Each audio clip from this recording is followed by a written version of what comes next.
Good evening दोस्तों। भारतीय संविधान की ऐतिहासिक पृष्ठभूमि को हम समझ रहे हैं। हम एक वीडियो इससे संबंध में बना चुके हैं, जिसमें मैं आपको थोड़ा बता दूं कि हमने उसमें क्या पढ़ा था। उसमें हमें विभिन्न एक्टों के बारे में समझने की कोशिश की कि कौन कौन से एक्ट में 1858 से लेके 1935 तक हमने समझ लिया था। 1947 को छोड़ा हुआ है, जिसको हम जो माउंटबेटन योजना है उसके साथ समझने की कोशिश करेंगे। तो हम भारतीय संविधान की ऐतिहासिक पृष्ठभूमि में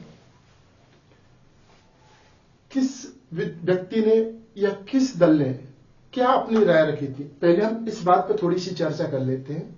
बड़े इंपॉर्टेंट है एग्जाम के पॉइंट ऑफ व्यू से, क्योंकि इसमें से हर एग्जाम में, क्योंकि ये जो टॉपिक है उसमें एक क्वेश्चन आता ही आता है।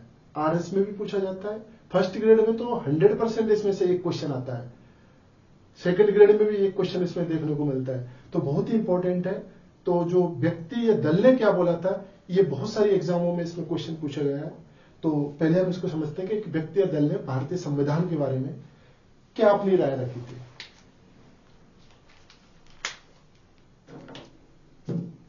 तो पहला है, लोकमान्य बाल गंगाधर तिलक ने क्या कहा था।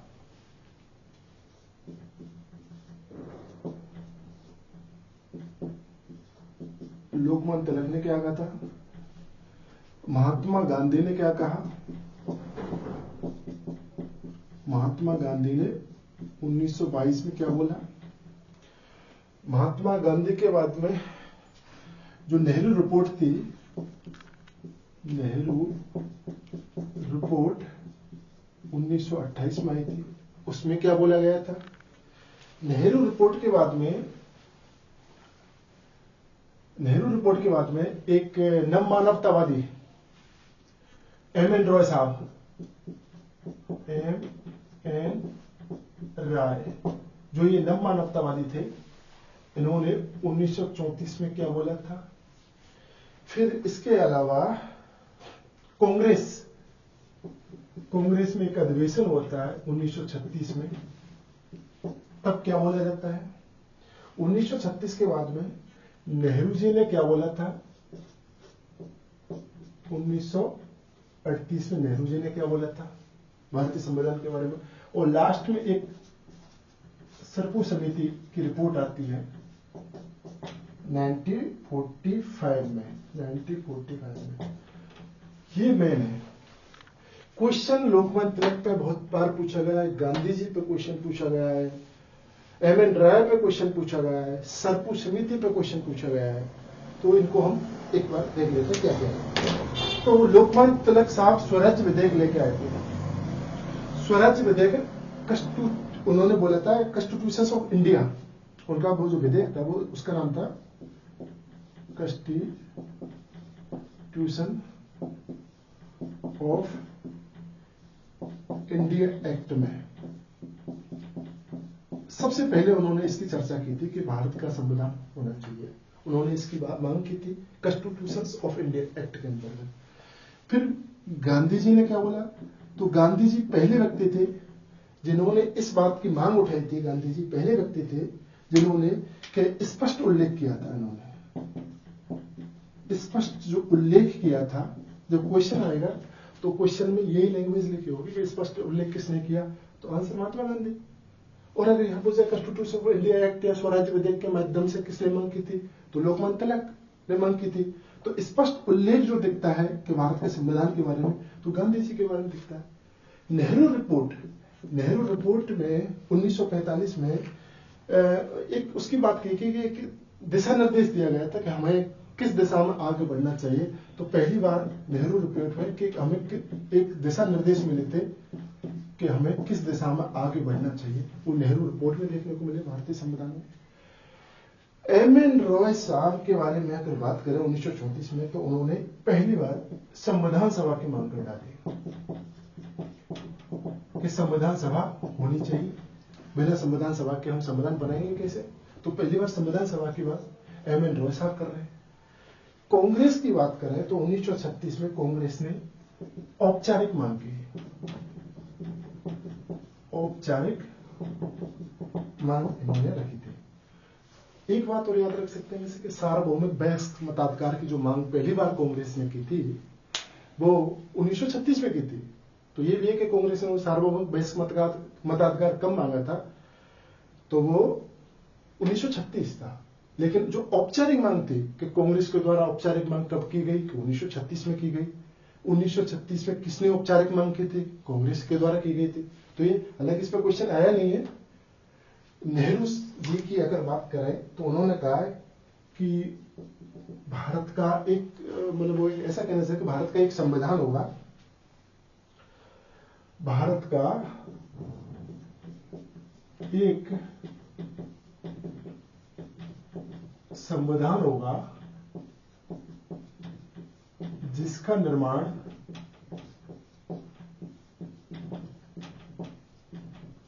संविधान सभा द्वारा किया जाएगा। तो ये पूरा एक स्टेटमेंट क्वेश्चन फॉर्म में मिल सकता है कि भारत का एक संविधान होगा जिसका निर्माण संविधान सभा द्वारा किया जाएगा।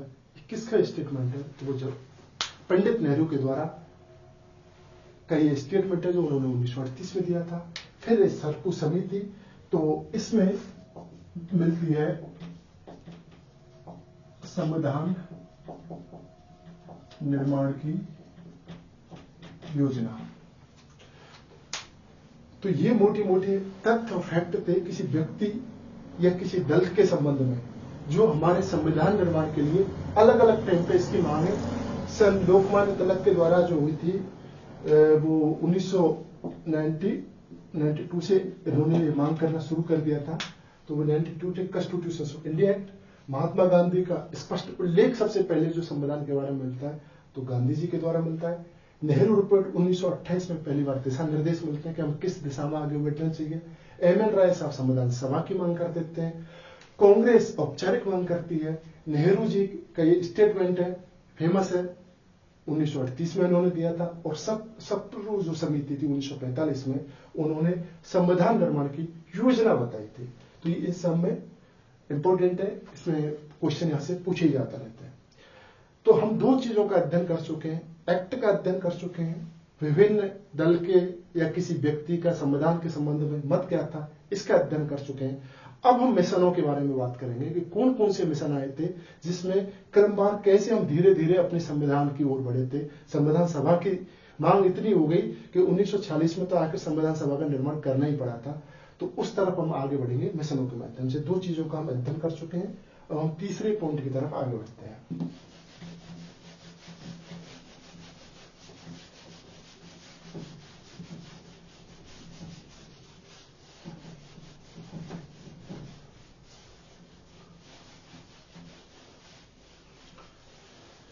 सबसे पहले 1940 में लॉर्ड लिनलिथगो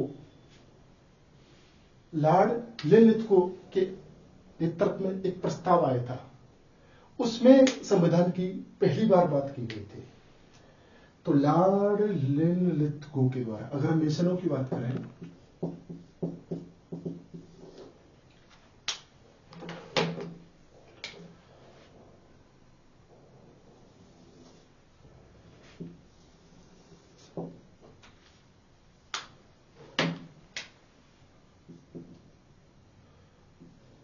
लॉर्ड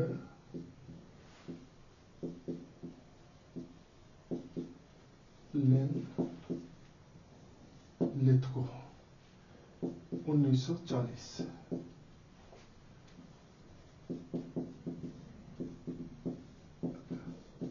अगस्त प्रस्ताव यहां पे देखने को मिला था 1940 में।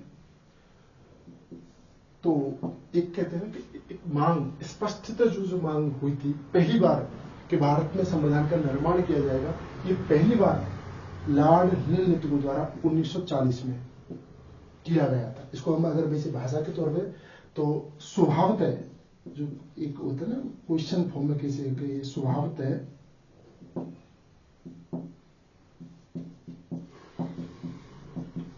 संविधान निर्माण की बात शुरू करें। लेकिन याद रखना हम संविधान निर्माण की बात कर रहे हैं, संविधान सभा की बात नहीं कर रहे हैं। यहाँ केवल यह बात स्वभावतः स्वीकारी गई थी कि हाँ भाई भारत में संविधान का होना चाहिए, बस ये बात को स्वीकार किया गया था, इसकी आवश्यकता को स्वीकार किया गया था। वो लॉर्ड लिनलिथगो द्वारा 1940 में अगस्त प्रस्ताव के माध्यम से इसको स्वीकार किया गया था। तो ये प्रस्ताव पे भी क्वेश्चन बन सकता है, नाम पे भी क्वेश्चन बन सकता है, और पहली बार कहां स्वीकारी, इस पे भी। फिर दूसरा आता है क्रिप्स मिशन।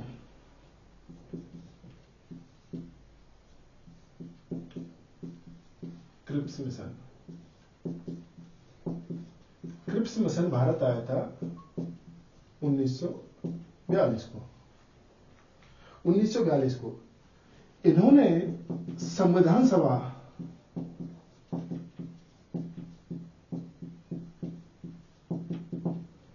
की गठन की बात कही कि संविधान सभा की गठन की मांग को स्वीकारा। संविधान सभा के गठन की मांग स्वीकार कर रहा है क्रिप्स मिशन। लॉर्ड लिनलिथगो केवल के संविधान निर्माण के, हाँ संविधान का निर्माण किया जाएगा भारत के लिए, इस बात को स्वभावतः स्वीकार करता है, एक्सेप्ट करता है अगस्त प्रस्ताव के माध्यम से। फिर तीसरा जो मिशन आया था वो था बड़ा important cabinet mission.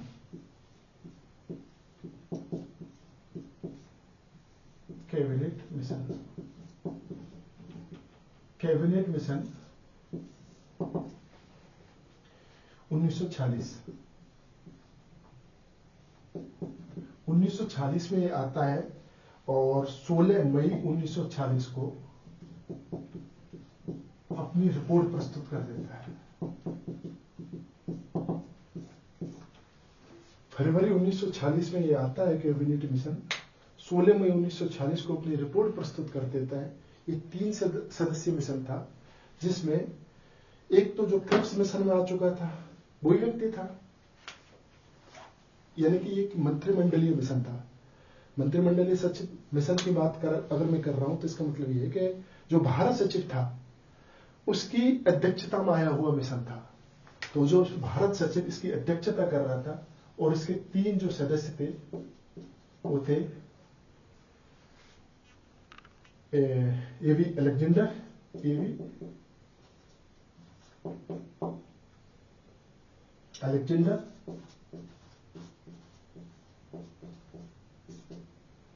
Stafford Cripps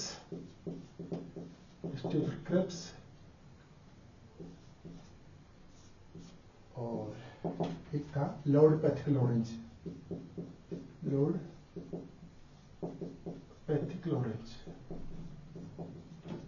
तो 3 सदस्यीय मिशन था जो भारत सचिव के नेतृत्व में आया था, इसलिए इसे मंत्रिमंडलीय मिशन के रूप में भी जाना जाता है, जिसने 16 मई 1946 को अपनी रिपोर्ट प्रस्तुत की थी।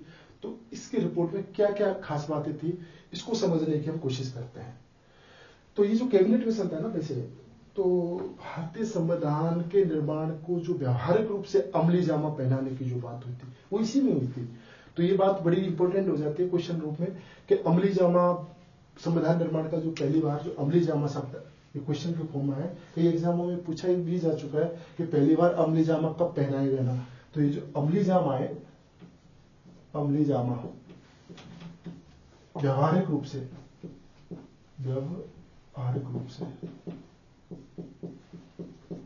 अमली जामा पहनाने की बात किस मिशन के अंतर्गत उठी थी, तो वो कैबिनेट मिशन है। तो कैबिनेट मिशन में कौन कौन सी चीज हुई थी इसके बारे में हम समझते हैं कि एक तो ये हुआ था कि फेडरेशन ऑफ इंडिया की बात हुई थी। ये तो 1935 के एक्ट में भी होती है फेडरेशन ऑफ इंडिया की बात, तो यहाँ भी ये फेडरेशन ऑफ इंडिया की बात करता है। अगर हम मिशन की बात करें तो ये फेडरेशन ऑफ इंडिया की बात करता है। फेडरेशन ऑफ इंडिया निर्माण कैसे होगा फेडरेशन ऑफ इंडिया का, वही ब्रिटिश प्रांत और देशी रियासतों को मिलाकर होने वाला है। इसने ये बात की थी कि जो अवशिष्ट शक्तियां वो राज्यों को सौंपी जाएंगी, जो अवशिष्ट शक्तियां हैं वो राज्यों को दी जाएंगी। कैबिनेट मिशन पहली बार स्वीकार करता है कि संविधान सभा होनी चाहिए, संविधान सभा का निर्माण किया जाएगा।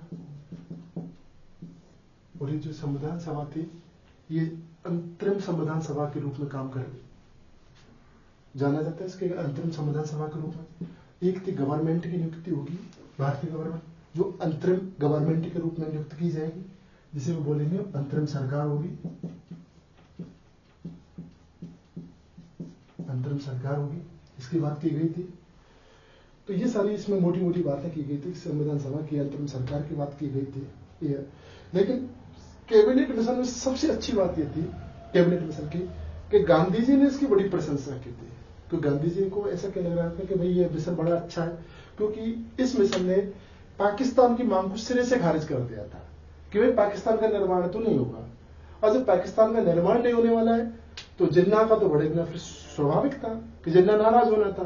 तो जिन्ना जी नाराज हो जाते हैं इसकी रिपोर्ट को देख के, जब 16 मई 1940 को जब ऐसी मांग करता है, तो जो वो अंतरिम सरकार में शामिल होने से जिन्ना मना कर देता है और उसने कह दी कि हम डायरेक्ट एक्शन करेंगे। तो जो डायरेक्ट एक्शन था वो कैबिनेट मिशन की जो रिपोर्ट थी उसके बेस पे ये किया गया था, क्योंकि पाकिस्तान की मांग को खारिज किया गया था इसमें। और वो डायरेक्ट एक्शन होता है, पहले भी जिक्र कर चुके हैं कि डायरेक्ट एक्शन था वो हुआ था 16 अगस्त 1946 को, जिसे सीधी कार्रवाई के रूप में जाना जाता है। तो ये चीज थी। गांधी जी कहते थे, महात्मा गांधी का चूंकि स्टेटमेंट बहुत फेमस है तो ये थोड़ा सा देख लेना चाहिए कि महात्मा गांधी ने क्या कहा था कैबिनेट मिशन के बारे में। गांधी जी क्या बोल रहे हैं? गांधी जी बोल रहे हैं कि ये तत्कालीन परिस्थितियों के, जो तत्कालीन जो परिस्थितियां हैं उनकी एक श्रेष्ठ योजना है। तो एग्जाम में क्वेश्चन ऐसे आएगा कि तत्कालीन परिस्थितियों में किसको श्रेष्ठ योजना बताया, किसने बताया, किसको बताया? कैबिनेट मिशन को बताया, किसने बताया? गांधी जी ने बताया था। नाराज कौन था? जिन्ना था, क्योंकि पाकिस्तान की मांग को खारिज कर रहा था। तो व्यवहारिक रूप से संविधान की बात की अमली जामा किसमें पहनाया गया? कैबिनेट मिशन में पहनाया गया था। तो इस तरीके से लॉर्ड लिलिथगो, क्रिप्स मिशन और कैबिनेट मिशन प्रस्ताव के द्वारा जब कैबिनेट मिशन खारिज हो गया, कैबिनेट मिशन अपना काम जो चाहता था, सत्ता का ट्रांसफर करना चाहता था, शांतिपूर्ण तरीके से अंग्रेज यहां से जाना चाहते थे, ऐसी स्थिति में एक बहुत बड़ी घटना घटित हो गई ब्रिटेन में। वो घटना क्या थी? कि वो घटना ये थी कि द्वितीय विश्व युद्ध को ब्रिटेन जीत चुका था। ब्रिटेन के प्रधानमंत्री जी थे चर्चिल।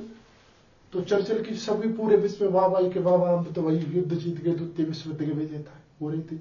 लेकिन द्वितीय विश्व युद्ध का परिणाम ये हुआ कि ब्रिटेन की आर्थिक स्थिति बहुत खराब हो गई। बेरोजगार, आर्थिक स्थिति, भुखमरी की समस्याएं पैदा होने लगी, उद्योगपतियों का पैसा खत्म हो गया। तो ऐसी स्थिति में ब्रिटेन में एक बुरी तरीके से जो चर्चिल वैश्विक स्तर पर वाहवाही लूट ला रहा था, वो इंग्लैंड में अलोकप्रिय हो गया। इसका परिणाम यह हुआ कि चर्चिल जो समाजवाद का एक नेता था, समाजवाद का पोषक था, समाजवाद का समर्थन करता था, तो समाजवाद की वापसी होती है वहां पे। लोग समाजवाद की वापसी क्यों होती है? क्योंकि समाजवाद हमेशा ये बात की बात करता है कि भाई सार्वजनिक तौर पर जो संसाधन है उनका उत्पादन और वितरण होना चाहिए। लेकिन ये समाजवाद वो समाजवाद नहीं है जो भारतीय लोकतांत्रिक समाजवाद है, वो अलग थोड़ी किस्म का है, जिसको बोलते हैं फेबियन समाजवाद। तो एटली प्रधानमंत्री बन जाता है, लेबर पार्टी के द्वारा सत्ता में आ जाता है, और जब सत्ता में आता है तो अब एटली की जिम्मेदारी थी कि वो शांतिपूर्ण तरीके से भारत में सत्ता का हस्तांतरण करे। तो ये करने के लिए एटली साहब पूरे जोश में थे, सत्ता में आए थे, बड़ा जोर शोर का बहुमत था। चर्चिल साहब गायब हो गए थे, लेबर पार्टी सत्ता में थी। तो उन्होंने अब इसकी जिम्मेदारी माउंटबेटन पर डाली। तो लगा कि कैबिनेट मिशन सक्सेस नहीं हो रहा है, तो उन्होंने माउंटबेटन, तेज तर्रार किस्म का आदमी था, फैसले लेने के लिए जाना जाता था, तो उनको कहा कि भाई भारत जाइए और भारत जाके शांतिपूर्ण तरीके से आप सत्ता का हस्तांतरण करिए। तो वो फरवरी में माउंटबेटन जी को भेज देते हैं यहाँ पे कि आप जाके और सत्ता हस्तांतरण की जो प्रक्रिया है उसको शुरू कीजिए। लेकिन माउंटबेटन तैयार नहीं था सामान्य तौर पर इस चीज के लिए। वो चाहते थे कि मेरे लिए कुछ शक्तियां होनी चाहिए कि मैं जो निर्णय लूं उसमें कोई दखलंदाजी नहीं हो।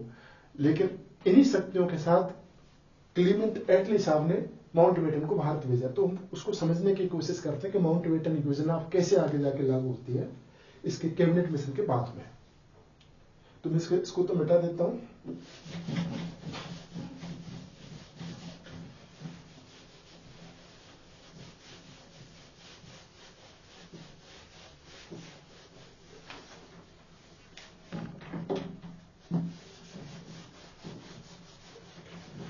तो कैबिनेट मिशन की योजना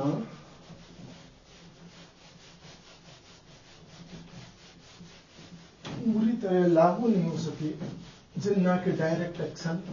बहुत इंपॉर्टेंट क्वेश्चन है कि डायरेक्ट एक्शन कब हुआ था? 16 अगस्त 1946 डायरेक्ट डेट पूछी जाती है। शायद मैं FIM रहा हूँ, गलत नहीं हूँ तो शायद RS 2023 की प्री में भी शायद डायरेक्ट एक्शन पर सीधा क्वेश्चन पूछा गया था। तो ये सीधा सीधा बहुत इंपॉर्टेंट क्वेश्चन है। अब हम बात करते हैं माउंटबेटन योजना। तो एटली घोषणा हो जाती है, एटली घोषणा होती है। एटली घोषणा के परिणाम स्वरूप,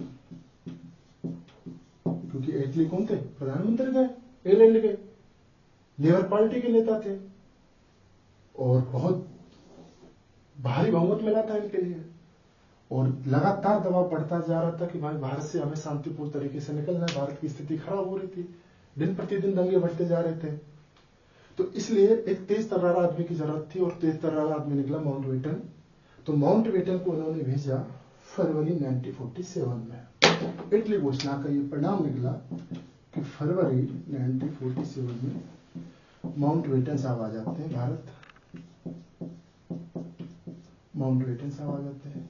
तो माउंटबेटन साहब चाहते हैं कि क्यों ना भारत में सत्ता का स्थानांतरण ऐसे कर दिया जाए कि वो बाल, हाँ इसको एक नाम और दिया जाता है, वो कहे डिक्की बर्ड के नाम से जाना जाता है क्योंकि इसका निकनेम था, जो डिक्की बर्ड के नाम से भी इस योजना को जानते हैं। तो माउंटबेटन साहब कहते हैं कि क्यों ना बाल्कन प्लान लागू कर दें भारत में, क्योंकि जब बाल्कन प्लान आएगा तो भारत को छोटे छोटे भागों में बांट दो, अलग अलग सत्ता ट्रांसफर कर दो। लेकिन ये योजना सिरे से खारिज हो गई, ये परवान नहीं चढ़ पाई, ये अधूरी रह गई योजना। तो फिर ऐसे में इन्होंने माउंटबेटन योजना में कुछ सिफारिशें की थी माउंटबेटन योजना के द्वारा। तो ये चाहते थे कि पहले अपनी सिफारिशों को लागू करवाने के लिए एक एक्ट पारित करवाया गया संसद में, और वो एक्ट कौन सा था? भारत स्वतंत्रता अधिनियम 1947। भारत स्वतंत्रता अधिनियम 1947 में इसी एक्ट की चर्चा कर रहा था कि 1935 के बाद एक एक्ट पढ़ेंगे, तो वो ये एक्ट है 1947। तो इस एक्ट में की गई थी कि 2 डोमिनियन स्टेट बनेंगे। इसकी मांग थी कि भारत में 2 डोमिनियन स्टेट होंगे, भारत में 2 डोमिनियन स्टेट होंगे। एक होगा भारत और दूसरा होगा पाकिस्तान।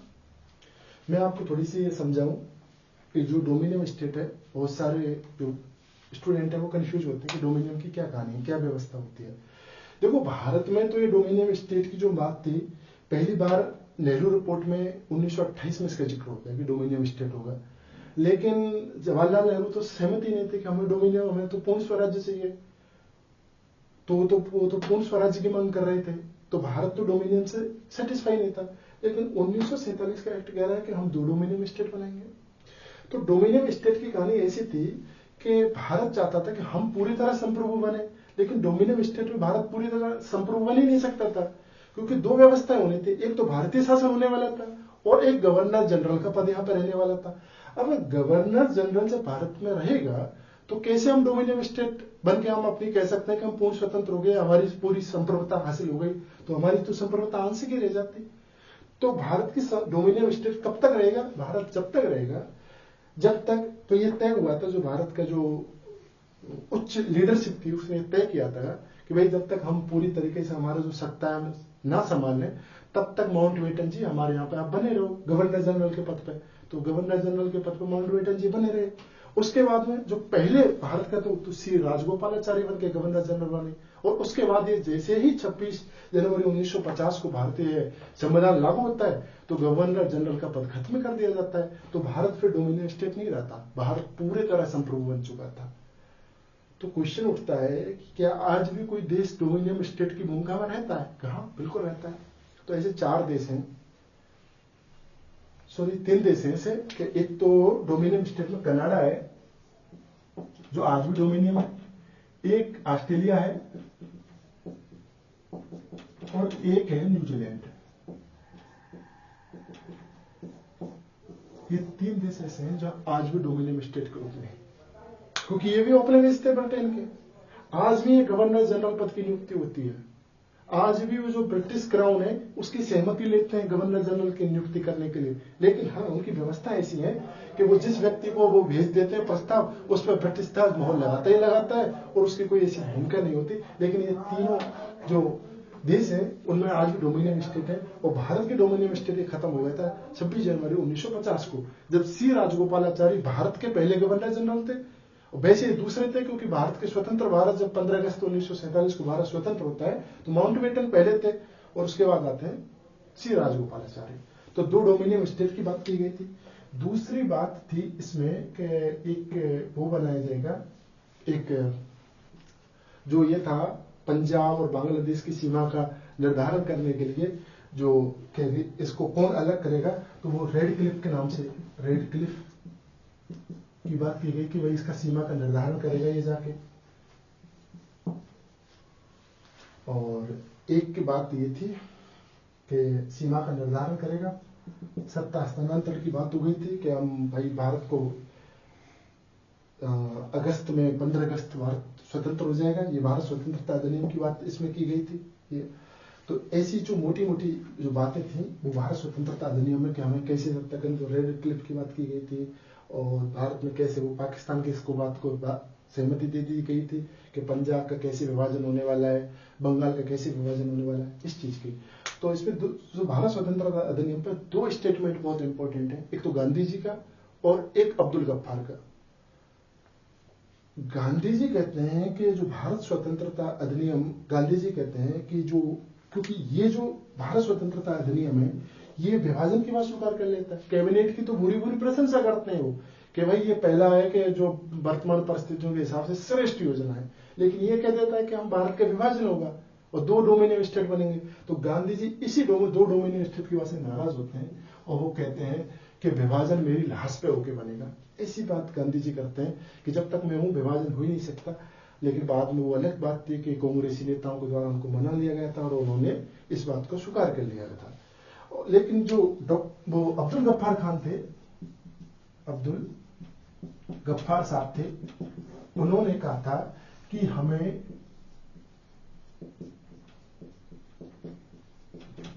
भेड़ियों के आगे फेंक दिया है, क्योंकि जैसे पाकिस्तान की बात को भारत स्वतंत्रता अधिनियम 1947 में एक्सेप्ट किया गया था तो अब्दुल गफ्फार साहब बहुत नाराज थे। इनकी लाल कुर्ती था, इनका अगर दल का नाम था, लाल कुर्ती दल के नाम से जाना जाता है, जो उत्तर पश्चिम जो पाकिस्तान प्रांत में ये बड़े सक्रिय थे। तो इन्होंने कहा कि हमें तो भेड़ियों के आगे फेंक दिया गया। तो इस तरीके से भारत स्वतंत्रता अधिनियम से ये बात तय हो गई कि संविधान कैबिनेट मिशन से तय हो गया कि संविधान सभा का निर्माण होने वाला, अंतरिम गवर्नमेंट बनी चुकी थी, विभाजन होना ये तय हो चुका था। तो इस तरीके से पूरी तरह तय हो चुका था कि अब भारत का संविधान का निर्माण किया जाएगा, अंतरिम गवर्नमेंट बन चुकी है और भारत का जो जब तक संविधान लागू नहीं होगा तब तक इसका जो शासन संचालन है वो 1935 के एक्ट से। तो ये भारत स्वतंत्रता अधिनियम एक बात ये भी कहता है कि भारत का तब तक वो शासन किससे संचालित होगा, तो वो 1935 के शासन अधिनियम के द्वारा वो संचालित होगा। जब संविधान निर्माण हो जाएगा तो उसके द्वारा वो भारत में चलेगा। तो इस तरीके से जब मोटी मोटी बात थी इसमें इसके बारे में। अब मैं एक बात छोटी समझाना चाहता हूँ कि 1935 में जब प्रांतों में ये कहा जाता है कि भारत में उत्तरदायी शासन की स्थापना हुई, तो उत्तरदायी शासन 1919 के एक्ट की बात कर रहे हैं थोड़ी समझने की दृष्टि से। तो उत्तरदायी शासन की अगर हम बात कर रहे हैं कि उत्तरदायी शासन होगा तो संसदीय व्यवस्था में तो हमने उत्तरदायी शासन व्यवस्था को एक्सेप्ट किया है। तो उत्तरदायी शासन 2 जगह पाया जाता है। 1935 में जब ये बात कही गई कि भारत में प्रांतों में पूर्ण उत्तरदायी व्यवस्था होगी, तो उत्तरदायी जो व्यवस्था है इसको हम 2 रूपों में समझ सकते हैं। कैसे कि अध्यक्षात्मक रूप में क्या होता है, तो इसको हम कैसे विधायिका और कार्यपालिका 2 व्यवस्थाएं होती हैं। विधायिका और कार्यपालिका जब घनिष्ठ रूप से संबंधित हो, विधायिका और कार्यपालिका, दो व्यवस्थाएं होती हैं। जब ये दोनों चीजें घनिष्ठ रूप से संबंधित होती हैं तो वो संसदीय व्यवस्था बनती है, और संसदीय व्यवस्था में जो कार्यपालिका होती है वो विधायिका के प्रति उत्तरदायी होती है। लेकिन जो अध्यक्षात्मक व्यवस्था होती है, अध्यक्षात्मक जो व्यवस्था होती है उसमें विधायक और कार्यपालिका एक दूसरे से सेपरेट होती है। तो उसमें जो कार्यपालिका विधायिका को उत्तरदायी नहीं होती है। तो इसमें क्या आता है, इसमें आता है उत्तरदायित्व, और इसमें क्या आता है, इसमें आता है स्थायित्व। तो ये चीज क्योंकि 1935 के एक्ट में हम इसकी चर्चा नहीं कर पाए थे, तो ये कैसे पूर्ण उत्तरदायी व्यवस्था, संसदीय व्यवस्था क्या होती है, इसके बारे में छोटी सी जानकारी थी। तो इस तरीके से मैं सबको समेटते हुए मैं वापस उन्हें लौटते हैं अपनी चीज पर कि 3 चीजों की हमने बात की। एक एक्ट की बात की, मिशनों की बात की, और किसी व्यक्ति या दल ने संविधान निर्माण के बारे में क्या कहा है उसकी बात की। अब हम उस जगह पहुंच चुके हैं जहां भारत की संविधान जो सभा है उसका निर्माण होना है। संविधान सभा में कितने भाग होंगे, कौन कौन उसके पदाधिकारी कौन कौन से होंगे, राजस्थान का प्रतिनिधित्व कितना होगा, कौन कौन से उसके प्रस्ताव होंगे, इन सब के बारे में चर्चा हम नेक्स्ट वीडियो में करेंगे। उम्मीद है कि ये वीडियो आपके लिए बहुत ही नॉलेजफुल रहा होगा, बहुत ही फ्रूटफुल रहा होगा, और ऐसी ही हम बेहतरीन नॉलेज के साथ अगला नेक्स्ट वीडियो संविधान सभा में लेके आएंगे। और आप बिलीव करेंगे, आप विश्वास नहीं करेंगे कि उसमें ऐसी ऐसी चीजें पढ़ने को मिलेंगी जो आपको लगेगा कि जो आपके जो नॉलेज है उसको एनहेंस कर रहा होगा, और आपके जो कंसेप्ट हैं वो डेफिनेट दूर हो रहे होंगे। और अगर कोई आपकी लगता है कि क्या सुधार करना चाहिए सर, तो आप बिल्कुल हमें कमेंट करके बताइए इसमें क्या सुधार की गुंजाइश है और क्या हम और अच्छा कर सकते हैं जिससे हम सबका फायदा हो। इसी के साथ बहुत बहुत धन्यवाद।